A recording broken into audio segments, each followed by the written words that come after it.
Hello and welcome to P Guru's channel. I am your host Sri Iyer. I am with Professor R. Vaidyanathan. Professor R.V. Namaskaram and welcome to P Guru, sir. Namaskaram. Professor R.V., it has been my pleasure to see the growth of P Gurus. We are growing, albeit the rate is still slow. We are trying a few things now, and I'm hoping that this will kick up the subscription. And I'm actually very shocked, sir. I was watching some movie songs. These things are played 15 million times. 15 million times. I am like, what's wrong? What have I done? Why am I not even crossing 100K? And this is all good gyan, especially Professor Arvi's lectures. Your class has always been filled to capacity for how many years? I don't know.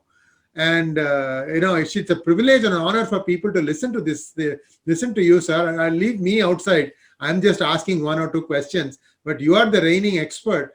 I would really hope that people would want to listen to you. I don't know, maybe we are not doing a good job getting the word out there. We are definitely trying very hard. Sir, I'll stop here. But today's topic, viewers, is a very, very important one.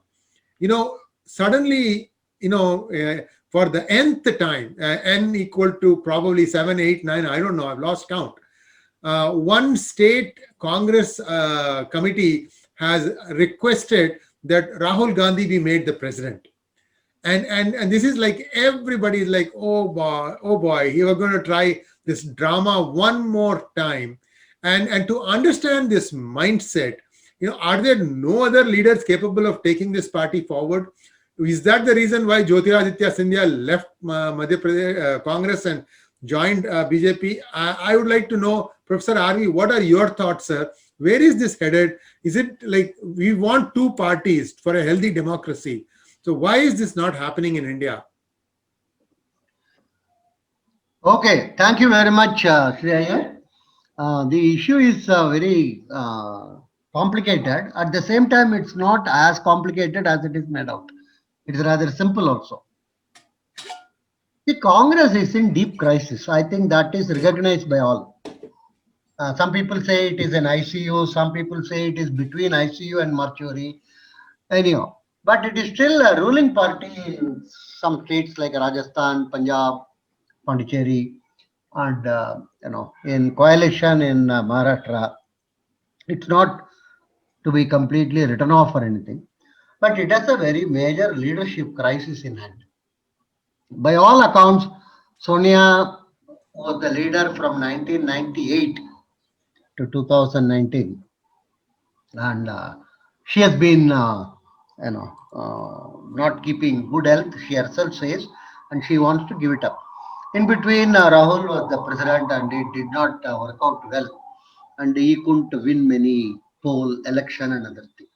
And so there is a huge issue there in terms of having a new leadership. And the electoral process has not been followed in Congress for a long period of time. Internal party democracy. Even though this election commission says you have to hold election and then announce the leader, and there is a regulation by the election commission. But most of these parties that what you call make it appear as if election was held, and then and I think we did discuss about it. There are 20 families in the country who control various parties, including Congress.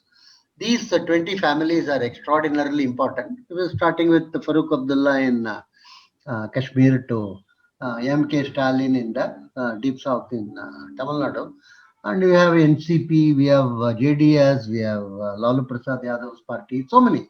All of them say that they conduct election, and then they declare who is going to be the leader, and then they inform the election commission. Last time in Tirupati, P.V. Narasimha Rao actually wanted to hold an election, and it didn't go well actually. Post-election, he has to accommodate various people. And then after the Narasimha Rao time, then you had this Sitaram Kesari taking over. He was more appointed rather than elected or something. And he himself was thrown out. He was responsible for pulling down the Devagowda government. The point is, many middle-level leaders in Congress seriously think that the Gandhi family, that this current Sonia Gandhi and what you may loosely call the Rahul Gandhi, Priyanka Gandhi, Vadra. The family is the glue to keep Congress together. That is their understanding. Even though 23 leaders, not very small or anything, I have written to the Congress chief, Sonia Gandhi. It came in the newspapers and other thing about the need for internal democracy, election, and other thing in the Congress. Two close aides of Sonia Gandhi, unfortunately, very recent times, passed away. Motilal Vora was one of the treasurer for a very long period of time and also very trusted person. Other person is from Gujarat, Daman Bhai Patel. He was also an extraordinarily trusted person. These were considered as old god or whatever you may call. And they were supposed, these are all reports, of course, we don't have any authentic information. They were supposed to be acting as a break in the enthusiasm of Rahul Gandhi to have alliances with the various other divisive forces and other things. Anyhow, they both of them have gone, and now there is a huge gap. And the younger generation, quote unquote, younger mean in in Indian politics, you are around above 50, above 60, less than 80. You are considered as younger generation leaders, and youth is very peculiarly defined in India. Actually, unlike Western countries, 16 to 24 is considered as youth. Here, for instance, M.K. Stalin, he was around 63 or something. He became a grandfather. He was still the youth leader of the party. So youth is very flexible in our context. So the younger generation, what we mean is the next generation. That would be the better thing to say. Is expected to be led by Rahul. But somehow or other, in the last several polls, he has not been able to get enough seats for Congress. For instance, last time in UP, his sister also participated very actively in the midterm election. Unfortunately, they could not reap any benefits. But still, they are considered as a glue. Several reasons over a long period of time, they have emasculated, actually, that's the correct word to say, the political leadership of the party. In other words, you can't be an independent leader in Congress. You have to be a follower of the first family. This started during Indira Gandhi time, and it has over a period of time it has become really serious.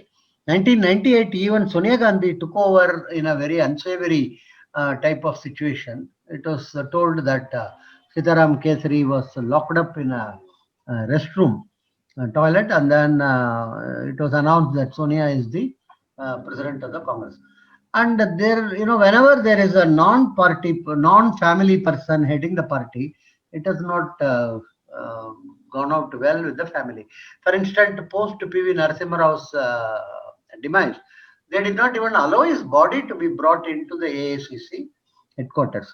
So they, it is perceived that somebody who is doesn't belong to the family, if he is holding a responsible position, he should be accountable or he should be reporting to the family regularly. This is something which is considered as. And over a long period of time, what has happened is this family has established itself, whether it's in judiciary, whether it is in legal system, whether it is in bureaucracy, whether it is in various institutions. They have put their own, what you may loosely call favorite people, who are all in a extended point of view beholden to the family. Whether it is the institution like ICCR, ICSSR, this and that, and there are hundreds of such institutions. They've all been put by their own loyalists. Even today, for instance, a simple thing. This was not my observation. This is the observation of Ramchandra Guha, who is one of the cricket commentator, historian, various ways he is described depending upon the situation. Anyhow, he says that he wanted to get hold of the Nehru letters. Nehru is one of the prolific writers. It appears he could not get it without Sonia Gandhi permission. Even today, Nehru was the first prime minister of the country. Nehru Museum is there, but the files pertaining to Nehru are all under her personal what one can call possession. This is something unheard of or unbelievable actually. So that is the, if you want to really do a comprehensive research on Jawaharlal Nehru and all his correspondence and other thing, you cannot do it today. You have to get the approval of Sonia, and it is up to her to decide what she will give or what she will not give, another thing. Today, I am telling, after nearly 7 years of the rule by the opposition party. So their world is very, very interesting and critical. Second is they seem to have significant amount of support internationally also. For instance, in spite of not being in power, Rahul Gandhi could sign a MOU with the Chinese embassy, and Chinese embassy has also given that amount of funds for his this Rajiv Gandhi Foundation. And what type of MOU is signed, nobody knows. Even foreign visitors, when they come, they go and visit Sonia Gandhi and the family, and so they have a very strong external linkages and support also. That is something which you have to keep in the back of the mind. So given this permutation combination, somehow it is felt that it is better to have these people at the head. That's how the Delhi Congress Committee recently passed a resolution telling Rahul should be immediately appointed as the president of the party. I'm sure sooner or later many other state committees will also come forward with such a resolution. This is their standard operating procedure, and they will always see so much pressure from below. But these 23 leaders who wrote letters are not very comfortable or convinced about continuing this practice. Some of them, at least, would like to have a proper poll or proper election, which is a very, very tricky thing in any political party for that matter, not just Congress. Or the reason is when you go for a poll, you do not know what is the shape of things to come. Caste factors may play a very major role. Community factors, caste factors could play a role. Even money power could play a role. Finally, you may end up with somebody who may not be able to considered as a leader of national stature or something. But it is extremely unfortunate because we require actually a powerful opposition party which believes in democratic principles and procedures and other things, just like most of the Western countries who have two parties or maximum three parties. In India, unfortunately, we don't have. We have these 20 families controlling different parties. So mostly based upon caste or regionalism or linguistic. We have discussed about it earlier. We call it F20 actually. So sooner Congress actually regains its position as an appropriate democratic opposition party, it would be good for the country also. So people are telling Congress Mukt Bharat, the Congress should be removed from. I would not agree with that at all. Congress is very much required.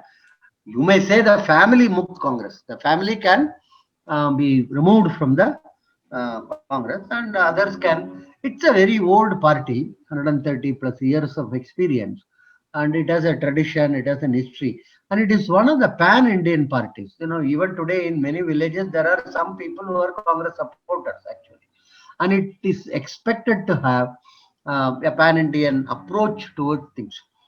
And it's originally one of the few parties which had proper election and other things. Except, of course, when Netaji Bose was elected in 1939, Mahatma Gandhi went and threatened to go on a fast and then removed him and made Patabi Sitaramaya as the Congress president. Not that it had its own various type of witches and thing pertaining to election. It's not that it was always the elected group which took part in another thing. Anyhow, it is required to be a effective party, and we require to have a party of such national thinking. In the sense, otherwise these regional forces, many of them are parochial, fanatical, and chauvinistic, and they could create a huge amount of fissures. Suddenly they can talk about language like this. Uddhav Thackeray was telling that Belgaum is an occupied territory by Karnataka. I cannot believe the type of language he has been using, as if Pakistan has occupied Belgaum. So the chauvinist groups otherwise will gain upper hand, which will be extremely dangerous. And of late, we also find Rahul is moving more toward these type of forces, these divisive forces, which is not desirable, which is that to that extent, I am sure Motilal Vora and this Ahmed Patel and other thing were acting as a break or acting, to slow down, in getting too close to these divisive forces, and they are no more. So there is one has to wait and watch what is the shape of things to come. As of now, it appears large portion of the leaders in Congress are not willing to force the hands of the leadership out of the family. That is the issue. Whether they are going to have a genuine election, whether it would be possible for them to get somebody elected acceptable to the national level leader, whether it will emerge as a very major national alternative to BJP. This is what is something which is of concern, and this is what should happen actually, because that party is very, very important. Congress as a political force is also important. It stands for, you may or may not agree with many of its things. It stands for certain values, it stands for certain principles and other things which have to be maintained. And it's a pan Indian, it has a national outlook that is also equally important. So let us wait and see and hope for the best. Yes, sir. And thank you very much for sharing your thoughts on the need for a two-party democratic system. Otherwise, the democracy will not survive or thrive. And the ruling power, whichever it is, they need to be under check. And that's the best way to do it. Thank you very much. And we'll see you soon, sir. Don't forget to subscribe, viewers, and also donate to our cause.